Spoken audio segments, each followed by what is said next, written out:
Agar meni hozir 2 yoshli farzandim bo'lganda, nimalar qilgan bo'lardim? Eng birinchi navbatda farzandim bilan xuddi kattalardek muloqot qilgan bo'lardim. Bolalarcha har xil kerak emas so'zlarni, chuchumuchularni kamroq ishlatib, bolam bilan tiniq va ravon, tushunarli tilda gaplashgan bo'lardim. Chunki bu bolaning nutqini kelajakda tiniq, chiroyli so'zlashishiga juda ham katta ahamiyatga ega bo'lgan tomonlardan bittasi. Keyingisi farzandimni juda ham ko'p quchoqlab, juda ham ko'p erkalagan bo'lardim.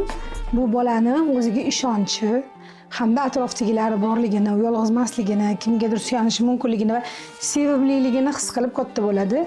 Sevilgan va sevimliligini bilgan bola hayotda juda ham o'ziga ishongan hamda mas'uliyatlardan qo'rqmaydigan inson bo'lib shakllanadi. Uchinchidan farzandimga yo'q degan so'zni joyida ishlatgan bo'lardim.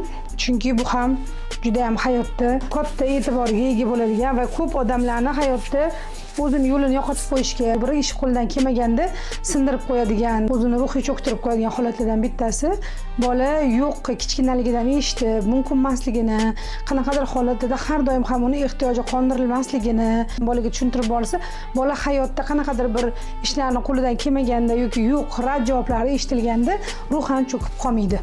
Siz o'ziga ishongan farzandni tarbiyalash uchun yana qanday munosabatlar qilish kerak deb o'ylaysiz? Kommentariyada fikringizni yozib qoldiring.